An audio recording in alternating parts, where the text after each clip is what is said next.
ప్రభువైన యేసు నామములో అందరి కొందరంలో దినం దేవుని వాక్యంలో నుంచి మార్క్స్ వార్త 8వ అధ్యాయము 36వ వచనం. ఒకడు సర్వలోకము సంపాదించుకుని తన ప్రాణమును పోగొట్టుకుంటా వానికి ఏమి ప్రయోజనం?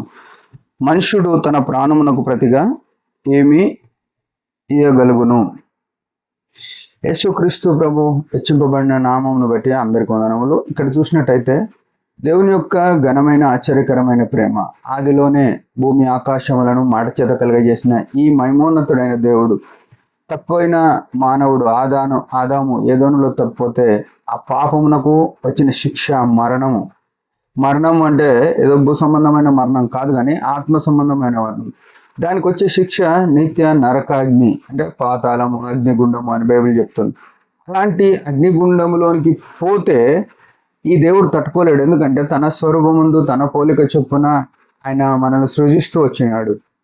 ఆయన పోలికలో ఉన్న మనల్ని ఆయన ఆ నిత్య నరకం నుంచి తప్పించడానికి తానే ఆ మహిమను వదులుకొని ఫిలిప్పీ 2:6 ప్రకారం మనుష్యుల పోలికగా పుట్టి, అంటే ఈ లోకంలోనికి వచ్చి ఆయన ఎట్లా అంటే యెషయా 53లో రాసింది, లేత మొక్కవలే, ఎండిన భూమిలో లేత మొక్కవలే ఆయన పెరిగి స్వరూపమైన సొగసైన లేక గాయములు పొంది శిలువ మీద మన పాప శిక్ష అంతా తన మీద మోపబడ్డప్పుడు ఆయన మీద వేసుకున్నాడు. మనం మోపలేదు, ఎవరు మోపలేదు.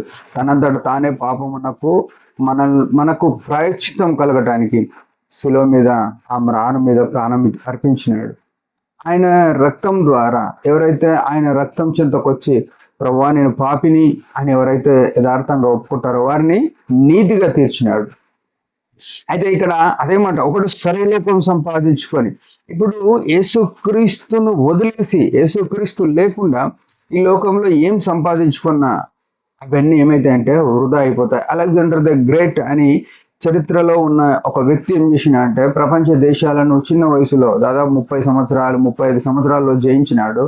తను ఒక దోమకాటు వలన చనిపోయినప్పుడు తన పనివారితో చెప్పిన మాట ఏంటంటే, ఈ అలెగ్జాండర్ ద గ్రేట్ అని పేరున్న ఈ వ్యక్తి ఏం తీసుకుపోతలేడు అని తన శవము ఏదైతే పేటిక మోస్తారో దాన్ని చేతులు బయట పెట్టాలని చెప్పినాడు. తన డబ్బులు చల్లుతూ వెళ్ళాలని చెప్పినాడు. అంటే ఈ వైద్యులు మోయాలని ఈ 3 కండిషన్లు పెట్టినాడు. ఎందుకంటే ఈ ప్రపంచంలో ఉన్న బెస్ట్ వైద్యులు నన్ను స్వస్థపరచలేకపోయినారు అని, నా దగ్గర ఉన్న ఈ డబ్బు నన్ను బతికించలేదు అని శవం మీద చల్లాలని చెప్పినాడు. నేను ఈ లోకంలో ఇంత సంపాదించిన పేరు కానీ ఏం తీసుకుపోతలేని ఒట్టి చేతులతో పోతున్నా అని ప్రకటన చేస్తూ వచ్చాను. సరే, ఇది చరిత్రలో మనకు తెలుసు. అయితే యేసు ప్రభు ఆ విషయం మెరిగి మనము సర్వలోకం సంపాదించుకున్న క్రీస్తు లేకపోతే ఏం లేదు అని గుర్తెరగాలి. యేసు ప్రభు మన కొరకు శిలువలో ప్రాణం పెట్టినాడు.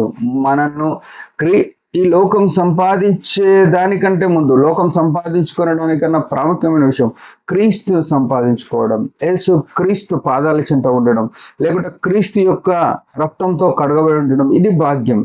యేసు ప్రభు మన కొరకు శిలువ కార్యం చేసి సమస్త మానవాళికి ఈ రక్షణ ఉచితముగా, లేకుంటే స్వాస్థ్యముగా, లేకుంటే బహుమానంగా మనకు అనుగ్రహించిన ఈ రక్షణ పొందిన మనము ఉదయకాలము ప్రభును ఆత్మతో సత్యంతో ఆరాధన చేయాలి. ఈ ప్రాణం అంటే ఈ ప్రాణం పోగొట్టుకుంటే దాని కొరకు ఈ ఒక మనిషి యొక్క ప్రాణంకు విలువ ఎంత అని అంటే, ఇక్కడ రాయబడిన మాట ప్రకారం సర్వలోకమంతా ఒక తక్కెడలో పెట్టి, ఒక దిక్కు తక్కెడలో పెట్టి ఇంకొక దిక్కు ప్రాణం పెడితే ఈ ప్రాణం విలువ ఈ భూమి ఆకాశము ఈ సృష్టి కాదు అని బైబిల్ చెప్తుంది. అయితే దాని కొరకే ఈ భూమి ఆకాశములను సృష్టించిన ఆ సృష్టికర్త మనిషి యొక్క ప్రాణమును విమోచించడానికి, ఆత్మను విమోచించడానికి ఆయన శిలువలో ప్రాణం పెట్టినాడు. ఇంత గొప్ప క్రైమ్ చెల్లించిన ఈ దేవుణ్ణి ఏమిస్తే సరిపోతుంది? ఎంత ఆరాధన చేస్తే సరిపోతుంది? అందుకే కృతజ్ఞత కలిగి ఈ మనం ఎట్లుంటామో మనకు బాగా తెలుసు కదా. నీచ ఆలోచనలు, నీచ తలంపులు, ఊహలు, చేష్టలు కలిగిన మన కొరకు సశరీరుడుగా నీతిమంతుడుగా ప్రత్యక్షమై ప్రాణం పెట్టిన ఈ ప్రభువును ఆత్మతో సత్యంతో ఆరాధన చేద్దాం. దేవుడి మాట దించిన యొక్క చిన్న ప్రార్థన. పరమ తండ్రి యేసు ప్రభు నామములో వందనాలు. నమ్మదగిన వాడ, బహు కీర్తనీయుడా, ఎంత మంచి దేవుడు. మేము ఈ లోకం సంపాదించుకొని నష్టపోతున్నాం. మరి నీవే ఈ లోకానికి వచ్చి ప్రాణం అర్పించినావు. నీ ప్రాణం ద్వారా మాకు రక్షణ ఇచ్చినావు. అందుకై హృదయమార స్తుతిస్తూ నీ అందు ఆధారపడి జీవించుటకు ఆత్మతో నడిపించమని యేసు నామములోనే ప్రార్థిస్తున్నాం తండ్రి. ఆమేన్. మీరందరి పరిచర్య గురించి భారంగా ప్రార్థన చేయండి. Praise the lord.